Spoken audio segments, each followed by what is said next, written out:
If I had my eyes closed, I'd think that you're playing a violin. Yes, It's so good.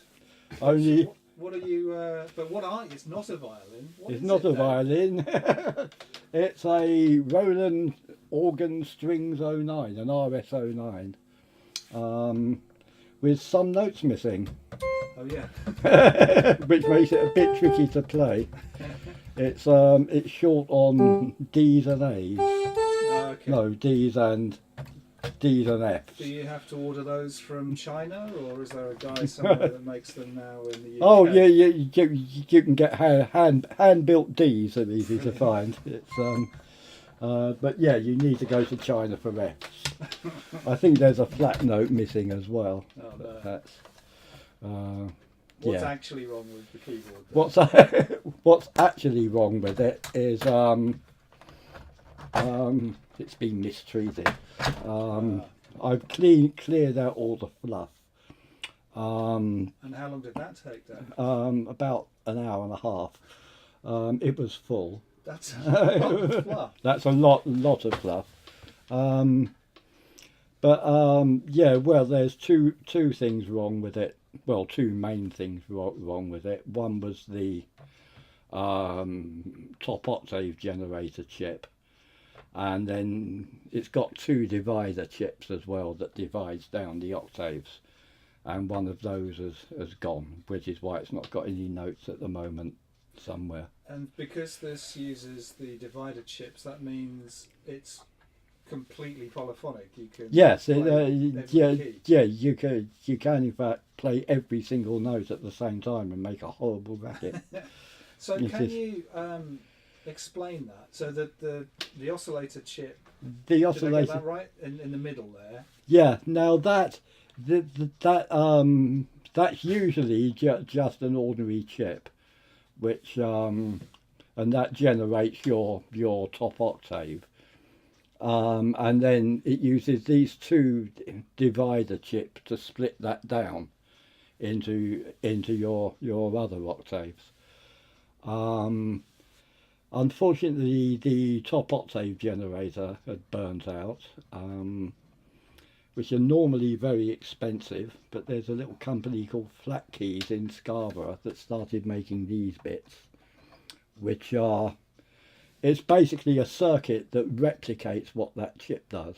So whereas these chips they got to the point where the replacements were fetching about £80 each, second hand, you can get one of these little ones that's built on the chip. It'll just plug into a socket or solder in, and they're 20 odd quid. And they're actually better because there's no tuning drift on them, so it's actually an improvement as well. But Right. the sound is identical. And is that chip only for the RS-09, or does it go? No, into other- it's this is the circuit is basically more or less identical to the Korg Delta. Ah, The actual main circuit. It's just that on the Korg Delta, the organ side has got a really good filter, so it becomes synthy. right. And this has got no white noise on it, so Okay. yeah, there's a few differences, but the basic sound block is the same as on a Korg Delta. So replacing the top octave oscillator That is made the first job. that made it actually work. Unfortunately, this divider chip this side has also gone, Ah, which is why it's got three notes missing in each octave. that's the culprit. Yeah. Really. So Okay. and unfortunately, no one's making copies of those yet. So that's going to be an expensive one. But you can find them. Can You can find them. They're not as hard as some to find, because those were used in lots of things. Right. They were lots of home organs of the time. I mean, this is kind of 1979, 1980. These were made.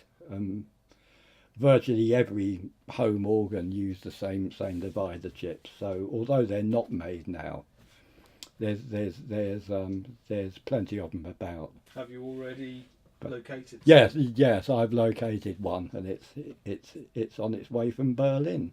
Oh, okay. So yes, but yeah, in the year and a half or so they made these, they actually managed to come up with 3 different versions. Oh, okay. The main difference being this one's got proper clicky buttons, and the others just had touch sensitive buttons. Oh, right. So the differences were mainly in the looks. So I think this one is a version 1. There's no marking on the outside about which one is Right. which. I've not seen a lot of these, but I think this is a version 1.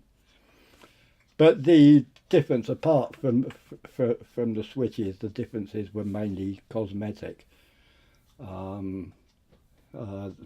Roland were going from a 1970s look to a 1980s look. Yeah, yeah. So there'd probably be a lot more orange Right. on the later Yeah. ones.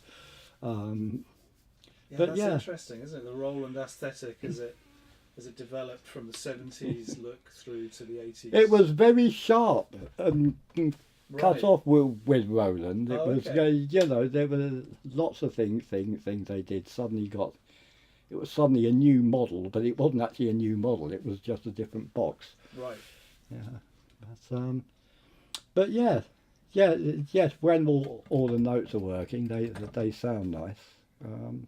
And they're not that scarce, these, are they? They're not. There weren't a huge number made, but they do seem to have lasted. They're still comparatively cheap. I mean, a few years back, you could pick one up for £60 to £80, but Those days are long gone. yeah, they've gone up. Whereas better since have kind of vanished from the market or got stupidly expensive. Things like this are starting to get more. But yeah, it's a nice thing. So relatively simple fix. Well, if I can get it, well, once the bit gets here, it Yeah. was actually it's unless these people were making these bits, it would have been a nightmare to find the right part. But they're a good company. I can't recommend them enough. Oh, okay. They were Who are they again? faster. They're called Soft Keys. They're in Scarborough. I've done something about them on the Facebook page, Okay. so you can contact them through that. They don't just do this kind of top oscillator. They do top octave oscillators for lots of other things as Okay. well. And they are willing to have a go at making one for you that they've not done yet. So that's real proper service. And they're very friendly as well. That always helps. Yeah. Great. Okay. Well, I think unless there's anything else to add about the Roland RS-09, I don't think so. I think that's about it. There's not much to it really. smashing. Um, Okay. Yep, that and a bit of decrackling. Find it some new knobs, and it'll be Nearly as good as new.